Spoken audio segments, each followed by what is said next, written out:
Do you find yourself swept away by the constant change and turmoil around you?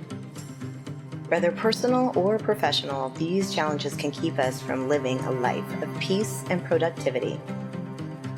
I'm Liz Hurl, a licensed clinical marriage and family therapist, and I want to show you data-driven strategies to help bring stability and peace to your life. Welcome to the Anchored in Chaos podcast. Well, welcome everyone. We're just conversing about today's topic prior to, as we generally do.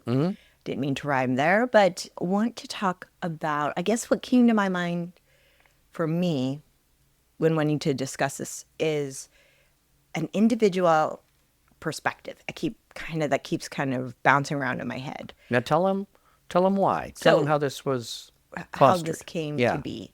And that is, I'm just noticing societal, personal, professional life. But something big happened. We had an election. Oh, yes. I mean, but it's been growing prior to the election. I want to go through a timeline when we started seeing this come together. So let me give you some backstory as to what I'm talking about. I find it challenging for individuals to really conceptualize an individual idea for self without influences from other people first. Simply put, you want people to think for yourself. That's that's the basic terminology. I was trying to sweeten it up. No, I get it. Yes, thinking for yourself. And not to sound like I'm trying to be inconsiderate to people, but it actually does. It's such a disservice to yourself to fall into, I keep calling it like a communal. The collective. The Borg. The Borg. There you go, the Borg. But we joke, but it is systematically like that. We're seeing it. And so when I want to talk about the timeline of when this started generating this collective, if you will, I told you that I believe that the birth of social media really started organizing maybe this group mentality of belief systems and guidance and validation markers, right? Like I'm really validated for self on likes and inputs and comments and things like that. And then when I see somebody else spewing their information, then I think, well, then I'm justified. Let's say with the advent of social networking, it became a self-selected way of pigeonholing people, and we get to pick our own groups, right? So here we are walking through the world, and we're going to now pick out the people we're going to become a group with. So it started off with friends and family, and then friends and family became friends and friends and family, loved ones, relations, co-workers. Now the circle begins to expand. As we expand, now we get a little bit more noise because the circle allowed people on the outside of the fringe who you don't really know very well. They are chirping back to you some things maybe you weren't expecting, were totally foreign to you, especially when you start sharing your opinions. And that is foreign to us. And quite frankly, we're not very good at confrontation anyway. And that's where the advent of this keyboard warrior came about, right? And that morphed into where we are now, where we have just trolls. We have people literally willing to throw hand grenades into civil conversations just to blow people up. That is exactly what I'm wanting to target today, is how do we identify that and don't fall into it? Right. I mean, everyone's out there poking at you and in some way of antagonizing you.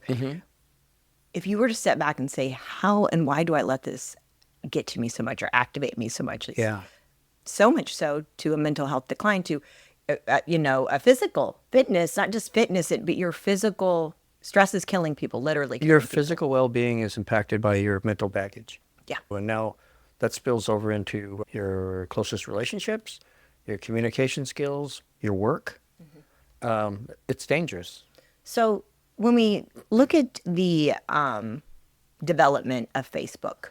You mean something similar to Facebook so we don't have any litigation? Not really Facebook. Yes. Something like Facebook. Facebook. There you go.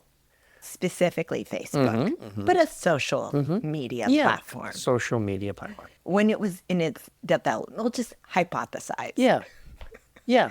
But anyways, in talking about social media platforms, the idea that befriending someone on an online platform is kind of unique to me. Right. Because of the interpersonal piece is missing, right? Right. When people will share, I've got over 2,000, 5,000 friends or followers or, whatever it is. It's like, oh my goodness. I personally, and this is probably my age, but I'm like, what a violation for people to be that involved in my life. That Yeah. do you even know anything about me? Well, right? you left the front door open. Completely. Everybody's walking in. Hey, you Making invite him. themselves at home, right? You invite him. Yeah. Oh, And oh, by the way, these are pictures of all my friends and family. Right. Because every place I'd been. This is how I think. This is what I cook. This is pictures of me making duck lips. Remember when we went to duck lips? That was the big thing. And as that morphed, the door got wider and wider because now my friends of friends of friends are now my right, friends. the friends of friends of friends, kinda, Yeah. and it just kind of spirals. Oh, right? yeah. And then along with all of those, individuals that you're allowing in is their belief systems, Right. their moral, ethical, political, whatever, all of that starts. And so then you're really getting a collective going. However, if for one moment someone were to post a funny picture of something and you were to say, well, that's not really funny. Oh, you're outcasted quickly. We already know that is absolutely true, right? Yeah. We already know it's all funny until you post something of a prophet or something of a religious leader or something of a pastor, priest, God, whatever. Everybody just loses their minds. And you go from you literally are cast out and vilified. And then, excuse me. So that idea is, that's when we were losing that individual piece of self, and then we start developing that more and Yeah. more and more. Yeah. So we're completely removing any identity of self. Yeah. So when someone shares with you an idea of just, hey, I heard this new, I'm going to be very broad. Yeah, I very heard this vague. new store was opening and they have all these things that are coming in and I don't agree with them. And then you're just like, yes, I agree. And you're kind of that go along to get along individual. Because if I were to stop and really think why it is that I'm thinking and saying the things that I'm thinking and saying, are they my things? Or are they somebody else's? Right. And well, but Liz, if I were to say my thoughts, I would have zero friends. Oh, yeah. Yeah, that's why we don't do it. We know, because both of us were raised not a lot of money. Nope. The frugal shopper would not fly with some of the people. I thought I would be very proud of the fact that I could buy, and believe me, I have. I've shown up to work in less than $5 wardrobe, and nobody is any of the wiser. But I know I bought those jeans for $1 and I bought that shirt for $2. And why is that? Because society throws away whatever they want, and one man's junk is another man's treasure. But if you were to post on there that I got this, you would be absolutely raked over the coals. Well, you're white trash, trailer, whatever. Yeah. So it's really interesting because something is, well, to that level, I shouldn't say a level. I boast with my clientele in my office. They appreciate my decor. And I say, well, it's mostly Goodwill and garage sales. Yeah. And it really is, or sometimes, well, another platform that sells items on it. But yeah, I'm like, oh my goodness, yes, I got that at Goodwill for like $5. Yeah. Like I'm super pumped about Yeah. it. And it doesn't even affect me that I'm like, well, I want them all to think Yeah. that I went and wherever Vera Wang's all of her decor comes Yeah. from or whatever. Beyond the practicality and common sense and being frugal with $1 is the idea that there's no way, you're just not going to live up to my expectations because that's the way you think or that's the way you dress. And that's really unfortunate. But I will say this, I bet you I can look through everybody's closet. I've known lots of people who make lots of money, and you'll see them in the Goodwill. And they won't admit it. I don't know why. But this is where the... Goodwill's getting a lot of plugs today. Yeah, it is. It is. Goodwill is. But it is simply this, is that there's this... remember when the formula was there's certain things we don't talk about? We don't talk about religion. We don't talk about politics. That's gone. Yeah. Now there are no filters.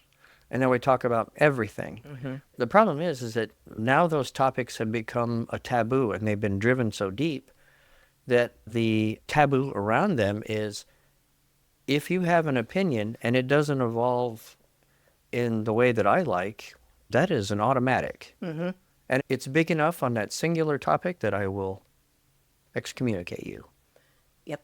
And so, in keeping in line with what we're saying today, we're just trying to kind of set up a framework for you to understand why it's so easy for everyone to lose their opinion.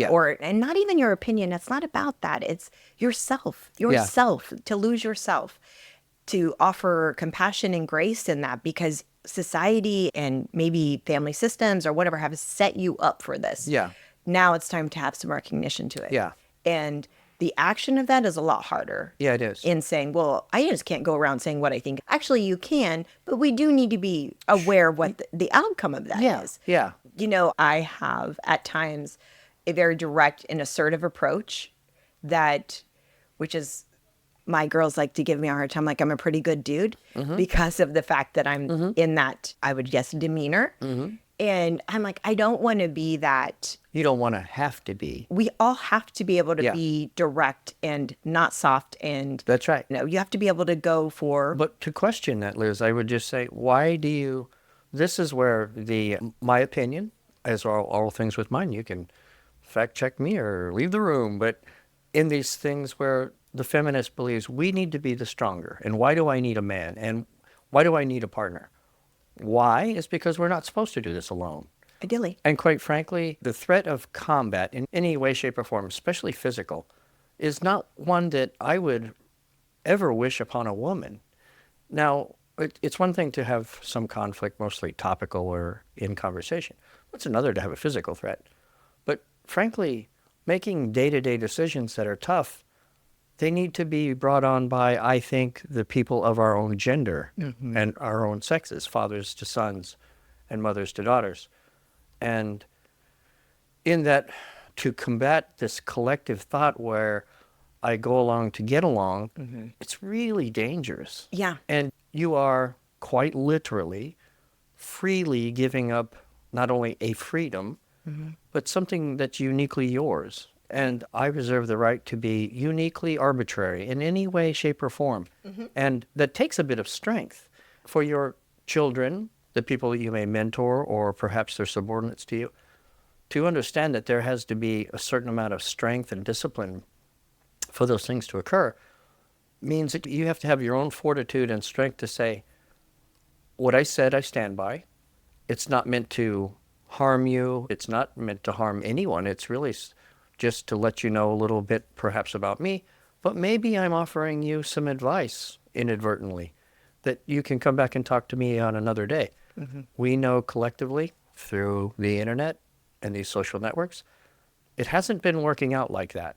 People have fallen under attack because of that. And I think in a conversation like this, how do we give people the tools to say, maybe that's not something we talk about? Or if you'd like to talk about it, we need to make an agreement that wherever we are, we try to see each other as equals and that we're really coming to this table in conversation with nothing but a good outcome, win-win. And if we're not, we continue to talk about it, or we don't talk about it at all. It just came to my mind when you were saying this, and I know you're going to recall there was a group interaction of philosophers and intellects that came together with Dr. Peterson at all different backgrounds and belief systems. And they came in this round table. And was all spewing. And I really enjoyed, and I Dennis Prager? Was that the individual that said, what a Christian thing to say? What a Christian thing to say. I loved it. I was like, that's so awesome. Because they all stepped into this, room with their own belief systems and ideas and had an open dialogue about that. I thought it was great. Well, excuse me. That comment, so Dr. Peterson, they were talking about right and wrong and justice in the end. And Peterson poses the question openly to everyone to answer, but I think Prager jumped on it first, was, quite frankly, don't you think when people do wrong before they leave this world, they should know that they've done wrong and why they're going to be punished? And then Prager goes, that is such a Christian thing to say. Because, not that I'm any world scholar, but the Jewish relationship to God is, quite frankly, that's none of my concern. He's wrong. I'm not. Somebody else handles it. Somebody else passes judgment. But Christians, we won't go down this rabbit hole too much. But Christians of are of the thought that if you could only see the right and wrong and your chance to turn it around, and quite frankly, in the discussion we have, I always make this example: 3 men died on that hill in Galilee, and the one man in his final breaths made his Commitment. realization and commitment, and he knew that there would be someone there after him. Right. Now, not to spin the tale into a religious thing. However, that from a Christian point of view, and I think from just the notion of right and wrong, you would really hope that people can see what's wrong and correct it. And if I can be any part of that, I'd love that. So But here's when punishment happens, justice should be blind. okay. Here's the bad news. That's right. That's not going to happen. That's right. I tell people That's that all the the bad time. news. That's the bad news. That's not going to happen. That's where we're losing. And the reason why I brought up that roundtable meeting is there was engagement there where people weren't sitting around offended by what was being said. There wasn't a lashing out and a defense, Yeah. of belittlement towards another professional or Why do you person. think that is? They're mature They're all men. very secure. They're all very secure. Yeah. in- Ideally, I hope so. Right. They're secure in the way that they think. And I would always mention that they're very open-minded to what might be. But it only takes a little while to discern between, is this just something that's emotionally being thrown up, or can we go through this historically? Can we go through this factually and say, let's pick this apart? I'm glad you talked about that. So I shared with you earlier, one thing that I find is that everyone is residing in their amygdala and emotionally responsive. Very And- limbic. Yeah. Yeah. And getting into critical thinking and reasoning and logic is actually really, It's a whole nother process. it's just not even being considered, That's right. drawn upon. That's right. And I think that is whatever feeds us. And I said that to you earlier. What feeds you? And that's something I would pose to listeners as well. Who is feeding you? Your information. Is it primarily social media, some friends, family? Do Right. you have someone that kind of encourages your path? And is that encouragement from their line of sight or yours? Because if their journey for you is like, hey, you know what you should do next? And then after you're done, oh, you should go over here and do this, this, and Yeah. this. It's saying, oh, I appreciate that feedback. However, I was thinking I might do this. Oh, you shouldn't do that because that won't work out. You should do this. And then you're like, okay, you're right. I'll just do this. Yeah. Versus like, you know what? I'm going to wait. Yeah. I'm going to try, and there is that island I was telling you about. We can't be afraid to be on our own island. And we are societally wise afraid to be on our own island and exiled. And what I was looking up earlier is, I wanted to make sure I had it right, because in internal family systems, we talk about managers and firefighters and exiled parts of self. So the whole is greater than the sum of its parts, Aristotle. I just wanted to make sure I was right there. And that is something, collecting a whole sense of self, Right. and being able to engage in that. Right. We're talking about a substantial amount of healing for an individual, of looking through what holds me back, belief systems, experiences, traumatic episodes, and have I kind of stagnated myself there unintentionally and unaware that I'm there. It's just safer to be in this group than it is to really heal myself and say, Sure. as an individual, Yeah. I stand alone. Yeah. But as I shared with you earlier, you find your people. You're not alone. You're not on this island by yourself. Well, Liz, and not to interrupt, but we talked about this earlier. So I served on school board for 2 terms. I've been to city council meetings. I'm very politically involved in my own local government. I can tell you, you can't get 3 people in a room to agree on something. And yet when I go to these city council meetings, I go to these board meetings, I see somebody pose a question, and I almost immediately have to go, wait a minute. In this language, what about this? What about this? We're not going to talk about this. You have to make a decision. And what will happen is they'll all unanimously vote. And I will almost objectively, in my own right, go against it. You know why? Is because I have You're questions. I'm ornery. It's true. I am ornery. But in the language that's being used, you're perpetuating rules and policies and laws that are really hard to undo. And when we go back historically, we go, well, that's how we've always done it. Now we got a rule. Now we got a law for it. Now you can get punished for it.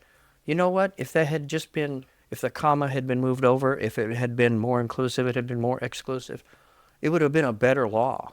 So Because are you saying that you were on your island a lot? I'm, yeah, well, yeah, yeah, yeah. You're on your own island. And that's probably why people seek this collective mentality is they always feel alone when, they always feel this loneliness or this, Well, we're not made to feel, we're not We're made not. to be alone. We can feel alone. We can feel isolated. We're not. That's right. But- and that's what deters us from this individuality piece that I'm talking about. That's is right. I don't want to feel outcasted. I don't want to feel exiled or accused or That's right. belittled or whatever else. What I would really hope that people know is that it really is okay to be strong and have your own opinions.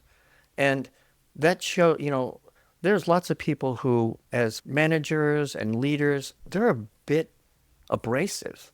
But if you really think about it, they have a tough job. The captain of any ship, because I'm a Navy guy, he's responsible for sailing a ship with men on it. He's responsible for every nut bolt on that thing. And he has to make tough decisions. And it's not going to go well for everyone. But the whole point is that if you can understand his position, you'll understand why the decision's made. And that's what we don't do. But more importantly, to this, the other example was we've seen videos where a man on the street with a microphone will ask a small group of people, hey, what do you think about this? Whatever, yeah. I'm for it, I'm for it, I'm for it. And the last one will go, I don't know. And then they'll turn on him. And literally, it's not that she's saying I'm against, she goes, I'm not sure. Or I don't know if that's the right thing. Right? And you'll see the pack turn on that person. And all of this time they were friends. But now something's come up and you see on video that they turn on a person. It happens with everybody. But when they start to question, now you're starting to get pushed out. And you really will go, oh my gosh, I'm just kidding, guys. I agree. There we go, right? We've lost the strength of standing alone. And just to be accepted, we're going to go along to get along. And zip, you're not going to say a word. So my thoughts are as to, okay, Dr. Caldwell, Tim, you guys are talking about this. What's the solve? There's no really solve as it is understanding of self, that of pushing self-awareness, asking yourself more questions, self-evolution. But one of the things that you're sharing, that pops right into my head is I don't think we respect anything anymore. And what I mean by that is we can't even respect individuals in the same room with us because we walk in with judgments prior to going in. Yeah. Expectations, I know this person's going to think, say, whatever. I mean, we're coming right up onto the holidays, and that's everyone's kind of safeguarding, not just politically, but around whatever else. This will be an interesting holiday after this election. Yeah. Very interesting. And so we're walking in with our prejudgments and our disdain and our anger, and we're walking in, and that energy walks in with us. So everybody's defensive. Everybody's ready to either walk out or engage in the unhelpful ways. Let me put it that way. Being able to respect one another is a really hard ask because I will not respect a person that does X, Y, and Z. So you're talking about being a really bad winner and being a really gracious loser, perhaps, but a gracious winner too. Right. Yeah. And that thought mentality right there of who's right, who's wrong, who's winning, who's losing is problematic at best. You do have to know your audience. You have to know who you're going to engage. I share with individuals all the time, as you begin to think differently and you begin to challenge old belief systems and start re-engaging yourself in interactions and situations differently, your language changes, your engagement changes. That doesn't fare well for you. And I'll tell you why. That's why change is hard. Is the other individual that's used to maybe a defensive, reactive, sort of negative engagement or passive even one, they're thinking, well, what's going on with this person? So that actually is agitating their insecurities, and just by your development of self is activating their insecurities of like, what are you trying to do? What are you doing or saying? And they may not even address you in that manner. Yeah. But it's something else. And that's when it gets difficult for the person in the process of growth and working with individuals on this thing. It feels uncomfortable because as I start to engage differently, I get resistance, emotional resistance, energy resistance. Sure. And everyone's like, well, I'd rather just go back to the way it was because it felt a little bit better. Being able to that's the push through part. That's Yeah. what I tell everybody. You got to really, it's like I always, if any of my clients are listening, I always say you have to kind of walk through quicksand, and it's like trying to pull Yeah. you down. And it's, generational patterns, belief systems, ideas, situations. I mean, I could go on, but it's like I have to keep moving even though this is really Yeah. uncomfortable. Yeah. And that's what I'm hoping our listeners kind of take away is like, as I gain awareness, Yeah. and what is this awareness that you get to determine that. I'm not, you're your own individual, believe it or not. And you start collection of myself. The whole is greater than the sum of its parts. Sure. Like, I get to look at all my parts of me, and maybe parts that I have pushed outside of me for such a period of time for the benefit of others and the loss of self. I share with people that they unintentionally negotiate themselves out of a room when they sit there quiet or they sit there True enough. non-engaging. You gave that up. Yeah, you gave up yourself, and it is so mentally impairing to feel like you're just, there's nothing worse than sitting in something that you're just like, man, if I could just say, or I could just walk away. It's not necessarily about sure. verbal engagement. Yeah. But if I walk out of the room, they're going to be like, oh, Yeah. they're thinking you're giving them so much, an individual, the other person, the other party, so much power over you as to what they're thinking or saying Yeah. of you. Yeah. I heard a really cute phrase from a client of mine who's, before losing her husband, they'd been married for 50 some years, and both of them very, very fond and very loving, but two different types. And the notion between the two of them is, I love you forever, but not till lunch. And that is, I love everything about you, but we're not going to sit around and talk about politics. I want to go do things and be active and have purpose. And you're more interested in the household things, the family, how that division is what brings you together. And that's what makes the whole more valuable, right? And that's an important thing. I can't help but tell you that the generational divide between where we are now versus the way we were has to do with the way we were raised, and the acceptance, the accountability, the responsibility. All those things are lost and hopefully retrieved. Yeah. But we need to figure out simply who's going to shoulder this responsibility, who needs help in this responsibility. And then you don't just abandon it. I frequently say that 85% of all the men in the world, they go out and make a paycheck and they sign it and give it over to their wife, and the wife takes care of that. And the man lives this almost ignorant, bliss-free life of, the bill didn't get paid. Why not? Well, it's because you went out and bought new snow tires, or they just don't know the inner workings of the budgetary things. But the whole point is that they don't have a choice to be individuals on islands amongst them. They have to share. And believe me, when those men get together with men, they'll talk about their wives, just like women get together and they'll talk about. Absolutely. But they have that sanctuary, Right. that they can come back and be, right. And believe me, they're going to bring back all the scuttlebutt. They're going to bring back all their gossip. They're going to bring, but they have a chance to be their own individual people together, which is really makes a really strong relationship. But also that they seek out people who are like-minded, but they're not trying to rule you. That collective mentality is more of family and friends and the people who really want to do really well for you. Well, in a collective mentality, that's not true. You have a bunch of voices, and you're going to probably listen to the ones the loudest or the most threatening to you, right? Right. Most definitely. And the one that you have provided it a lot of fuel and power over you, and maybe to a disadvantage to self. Yeah. Right. Yeah. That the roles that we hold aren't valued in the same capacity anymore, as far as mothers and fathers and grandparents and those adult roles for adolescents.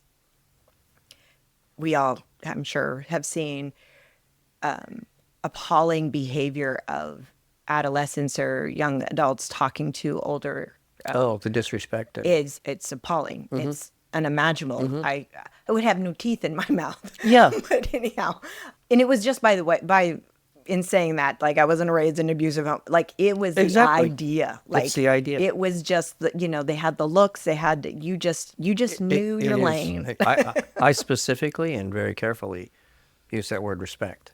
My dad raised a family of 7. And in a house full of boys, there has to be control. There has to be the hierarchy. There has to be somebody at the top. Because if we're all clamoring to the top, who's going to be, how does the day run? That person, captain of the ship, has to make those decisions, keep us safe, and to raise and foster the idea within young men so that they can go on and be really good men. And you're right. We wouldn't lose our teeth. It was physical training in our house because my dad was a 32-year command sergeant major. You did push-ups. And is it punishment? Somewhat. But it's also this, let me just show you a little bit about discipline. This is the price you're going to pay. You want to talk to me like that? Fine. You're going to give something up. It's probably going to be effort because we need to take a little starch out. And if you can't become more understanding of why I'm doing this, then you're missing the big point. It's not necessarily, they're just punishment. Don't get me wrong. Right. But it's constructive punishment. Let's make you physically strong so you don't feel like you're weak. And maybe that will help you. Sure. Martial arts takes you through a process where you know nothing, are weak, are probably in the victimhood mentality. And you will raise through the ranks because your expertise and ability to control yourself and protect yourself raises to a level which raises your confidence. And I no longer seek conflict. Right. We're taught not to conflict. Let's resolve this. I'll walk away. I'll be the lesser man in this argument so that we don't have to. Let me buy you a beer. Sure. And if that doesn't happen, then. But the whole idea behind that is I'm not going to be listening to, I always call it the third man deep in a mob. Oh, yes. I use this analogy a lot in mob mentality because I faced down a mob once in Sydney, Australia, all by myself. And all of these peaceful demonstrators, they're all doing their job. But as the forces from the back continue to push, the people in the front are pushed. And they keep encroaching and encroaching. And it's not the first guy. It's not the second guy. It's the third guy in back said, hit him. Hit him. Sure. Throw something at him. Do something. We need to burn this thing. Whatever. It's always this coward, 3 men deep. And if you could just jerk that guy out of the crowd, he would shut up. Because now he's not protected by all his buddies. He now faces the physical threat that he's asking all of you guys to take. And guess what? If the first row died off, he'd step back another row, and he'd still be yelling. That's what happens in crowd mentalities. That's the dangerous side of collective mentality. Right. And that's a perfect example That's a mob. of that. I pulled this up because I told you I was taking notes the other day, and I had written this down, and I thought I wanted to share it with you and the listeners, obviously. I had written, the concerns I'm seeing in society are that we've created a dependent society upon our value of self in the opinion of others and how we are seen and or acknowledged or appreciated for that matter, to a point of abandoning ourselves to the view of someone else, which breeds depression and anxiety, which we're seeing worse rampant. I wrote, I think we all need to stop acting like Janet Jackson in what have you done for me lately versus what have you done for you lately? And the issue that I think people have in this kind of language that I'm using is it sounds all quite very selfish of an individual perspective in walking in your own light. And we're accused of it. Yeah. You are so selfish. It's You so are not selfish. considering this person or that view or this group and it's saying you're sharing that I am inconsiderate or I am selfish, but are you asking me questions about it? Yes. Or assuming I'm being selfish. Yes. And most of the time it's, well, you've made the statement. 2 points of that, Liz, that we had talked about in the past. I always hear, I don't like this. I don't want this. I don't want it. They're willing to throw at you all the thing. I don't believe that. That's wrong. That's wrong. That's wrong. But if I ask you, what do you believe in? They have 0 input because nobody's asked them, neither they've even asked themselves, what do I really believe in? The hard lesson to learn there is that you are an empty vessel. And that if you really are that malleable by the pressures around you, you're dangerously weak. You're probably susceptible to any influence. Just that you'll make bad medical decisions. You make bad financial decisions. You're honestly going to just be having your hand out and yelling at the same time, right? Right. when you stick your hand out and somebody gives you $10, it's why isn't it 20? And this ungratefulness is really damaging. It's harmful to not just you, but the person who receives that message is, all right, I won't give it all. I'm not just punishing you, I'm pulling back from the whole world. Yeah.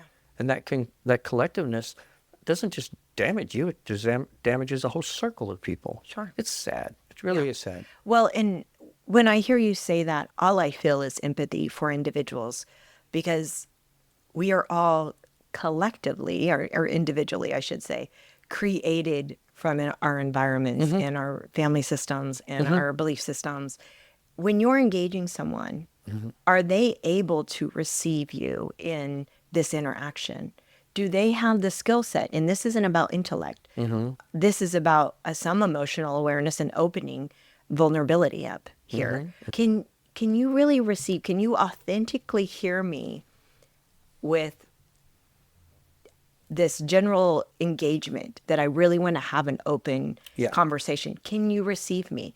And sometimes people do not have the skill set to receive people because of wounds that have never been addressed within self. And I will always be defensive because this person wounded me and then 20 other people did the same thing in a different ways. And that is a very deep wound that I have never addressed. And now when anything, there's terminology, body language, anything, any kind of engagement that reacts that that gets that, lights that up, I go to this very rigid place or even just a very guarded place. And I become either sometimes in a victim mentality, I cautiously say that, but I'm going to have to either shrink back and be quiet because I know what happens next, or be reactive and be aggressive. And neither one are giving any clarity to the situation. You're just operating, and I tell people you're operating in a wounded position, and you're not in a healed mentality. Because my dad was a career military man, and he is very much my best friend, we have the opportunity to speak about stuff. And I one time brought to my dad's attention that the military is a wonderful place for young men to foster discipline and to learn a trade and to be a part of something bigger than them. I think it's a wonderful experience. I really think everybody in this country, of my own opinion, should serve time serving their country. John F. Kennedy asked, don't ask what the country can do for you, what can you do for your country? I think that's a small contribution. But the point I wanted to make to my father is that it very much is an institution, and it can very much teach you that I get up on time, I have my food on time, I get paid on time, I wear this uniform and all. And it can really just kind of put you into a cookie cutter mold. And it's a great way to have a career. It is. But when you get out, you have to now adapt to people around you who do not have that discipline, that don't even understand that discipline. There you go. And very perfect example. The point I wanted to make about all of that to my father was, when my dad first got out, now my dad is a very physical, and he's rather imposing because he has this build and this intensity about him that when he speaks to you, he's speaking at you. When he has a question, he's speaking to you. And that can be misinterpreted. So as my dad has aged, I point out to this simple fact that your perspective of life is the only view you have. And I need you to take off that hat you've worn for 30 years and go, they don't work for you. They're not your subordinates. You're one of them. And you need to dial it down, dial it back. And it took my dad a long time. Yeah, of course it did. That's rewiring the brain. Absolutely. You're a career military guy. It takes a long time to dial back. It's much to my dad's credit. He's been able to do that. He's a wonderful man. Some can't. Some won't. Well, right. I'm encouraged because if you were able to share that with your father, then he was able to receive that and say, well, maybe it stings. It kind of maybe feels a little uncomfortable to hear, but maybe there's some truth there that I do operate from, a very structured position, and that isn't the same environment I'm in now.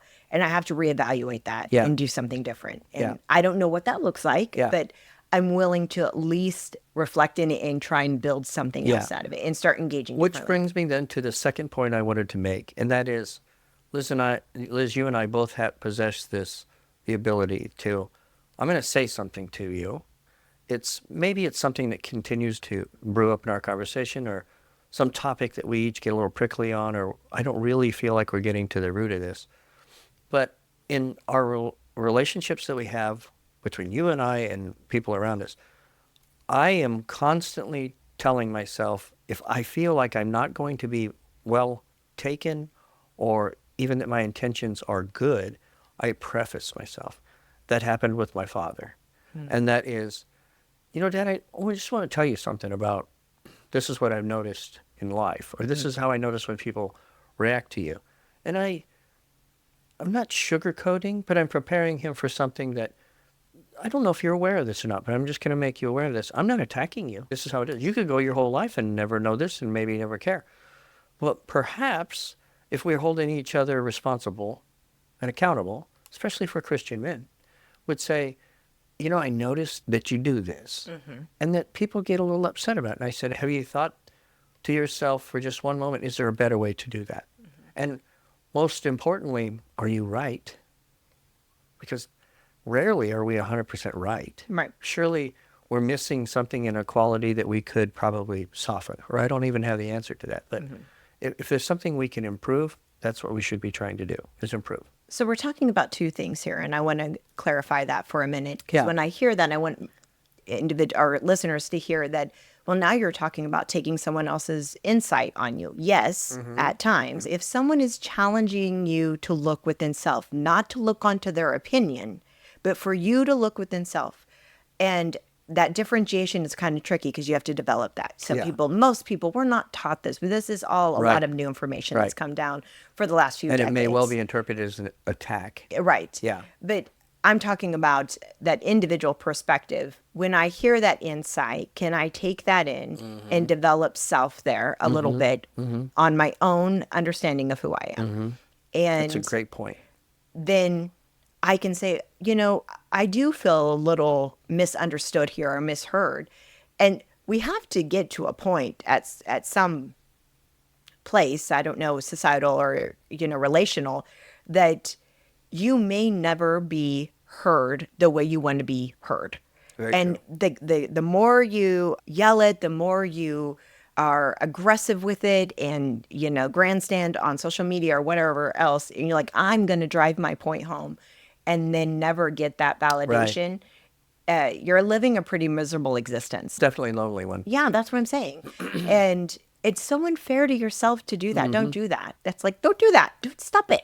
Like, oh, what is it? This is a funny one for psychotherapists, the Bob Newhart one, when the client comes in and he keeps saying, stop it, because they are saying what's going on. And he's just like, just stop it. Well, obviously, it doesn't work like that. But it's a funny little idea that if we could just stop it, and that is a little thorn in my side when people are like, well, don't think that way, don't talk that way, just stop doing it. Well, that is not how our brain has ever been created or put together.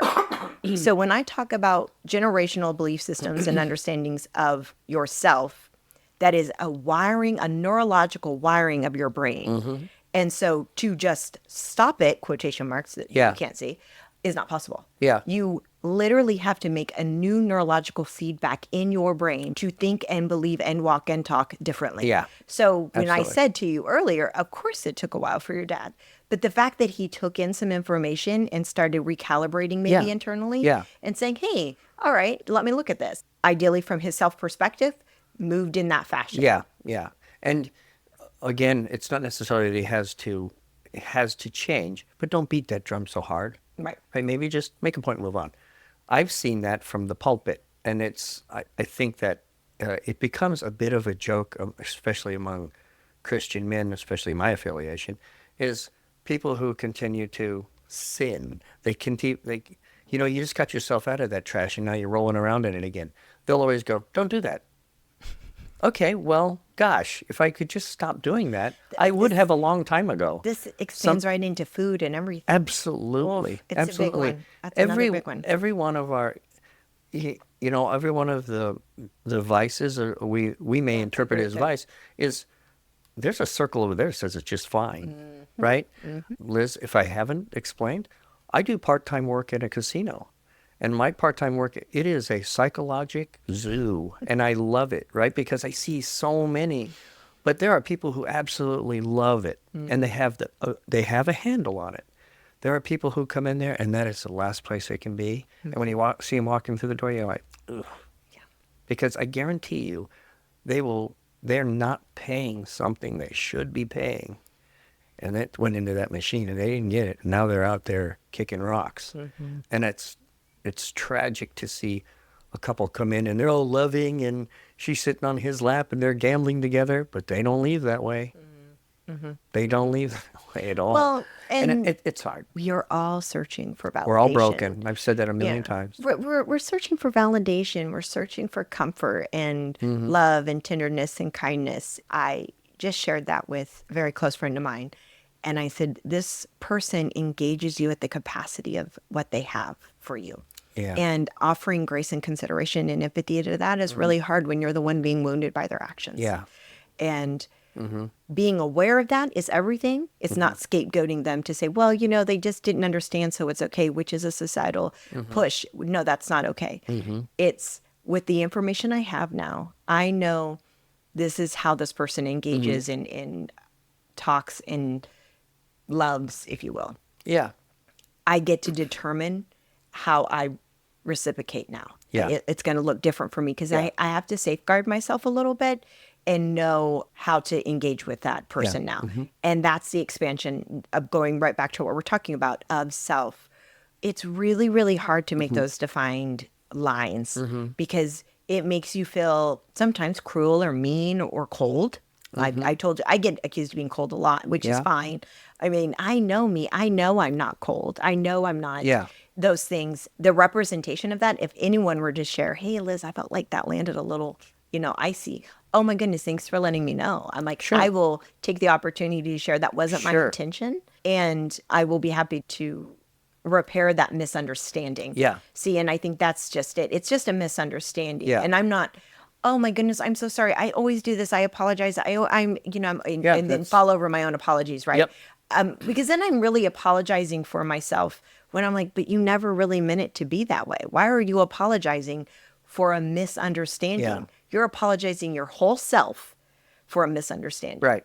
And that's that kind of bringing this back into focus. What we're talking about is it's a scary, fearful, we'll put it that way, kind of thought that we're talking about. You're saying, look in myself and rule from my own self perspective. And I may not even know what that is. A lot of us, we weren't taught about ourselves. Like from the beginning of time, I can remember, and I'm sure individuals listening, be kind to others, be nice, use your manners. Did you, it's always in the service of others, right? And I was raised in a very strict Christian upbringing, and it was always in service of God and to others.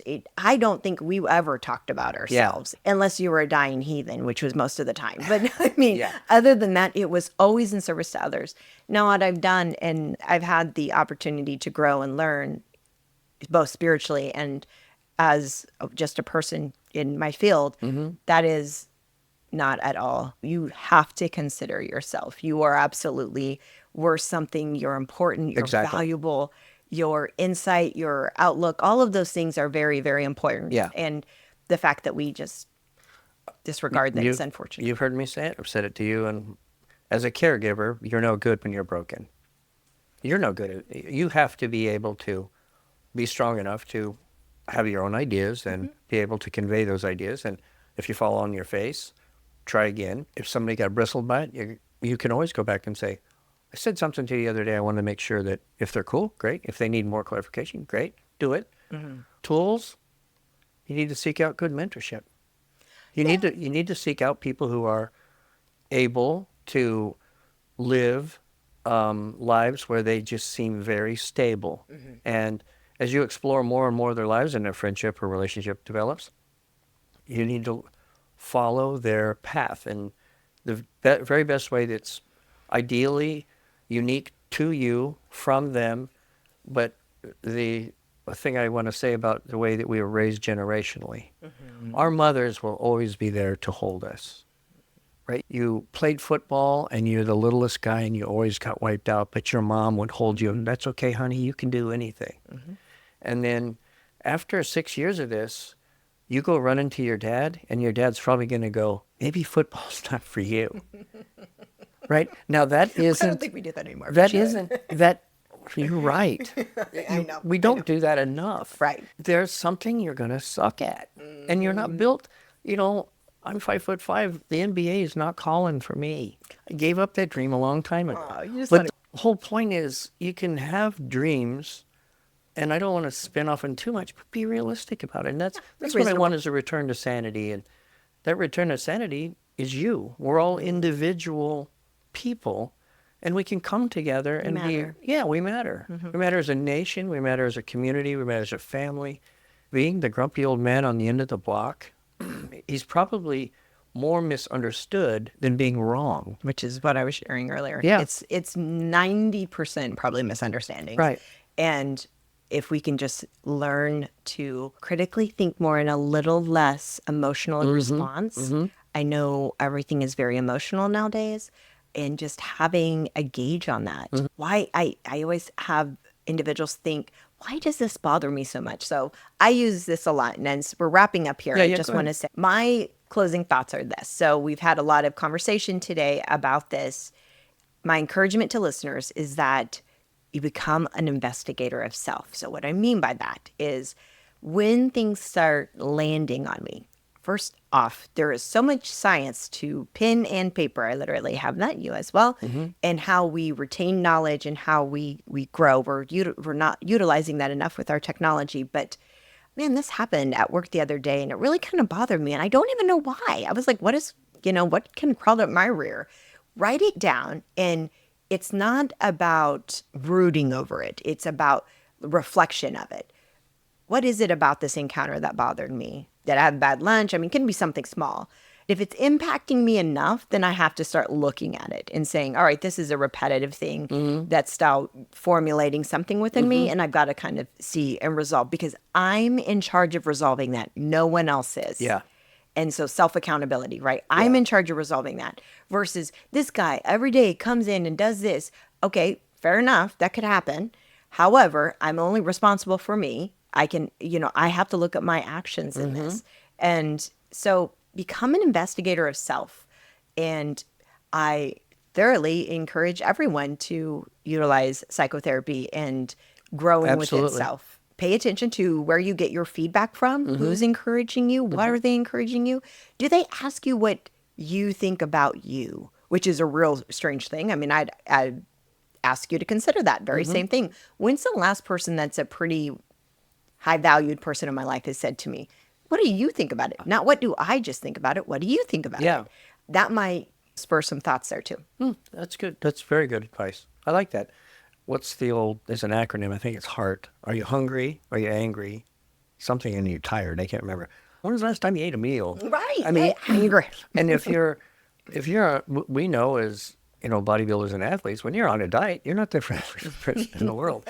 It's usually because you're cutting calories and you got some regime that makes you a little edgy, and you're tired. You're physically tired. So if something's just been, everybody's in a bad mood. Really? Everybody? Or is it just you? Because we always talk about a favorite scene from a movie called Sharky's Machine, where this guy gets in a shootout, and then the guy stops shooting at him. And he said, well, how did you survive that? He said, I just pulled my antenna inside my bubble. Literally, if you've ever walked through a crowd, there's times you can glide through a crowd and not bump a shoulder. And then there's another time you can't get past a single person. Somewhere you lost your bubble. And you got to figure out how you're. I like that. We do need to find a bubble. Yeah, you got to figure out how you're. You got to figure out how you're working and interacting in your bubble with other people. If there's something that's going on, it's going to be really controversial, or something's going to rub up against you. You put an antenna in and just remain quiet, and things can bounce off. But if you feel like you need to get involved, then let them know that you're there, and let them know. But be ready, because everything we say has some kind of. It's probably going to have some type of return, either now or later. You need to have that reward. So I would say consider yourself, Give yourself some compassion, grace. We are the worst on ourselves. And what feedback we have looping within us Yeah. of negativity, Yeah. we are generally assassinating ourselves at every second. Yeah. And be kind to yourself. Just kind of give yourself some compassion. And no one's perfect. Sometimes we say the wrong things and we're misunderstood. Yeah. And I know we kind of are in a society that Yeah. really takes you down when you make a mistake. Yeah.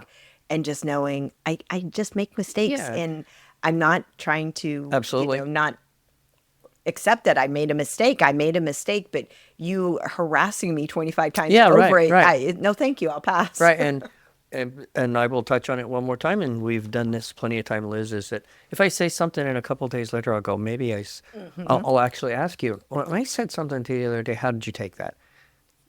Clarify, because they might be going, you know what, I didn't like when you said that. And that, okay, well, let's talk about that, because I certainly didn't mean it. And to clarify those things, those are how we bubble out what's called the dross. All of the crap floats to the top when you're making pure metals, and you scrape that off, and now we have something more pure, right? And that's the idea, is to try to remove all that stuff that's contaminating. It's our a lot lives. of work. It's a lot of work. It's a lot of work. This is a good topic, Liz.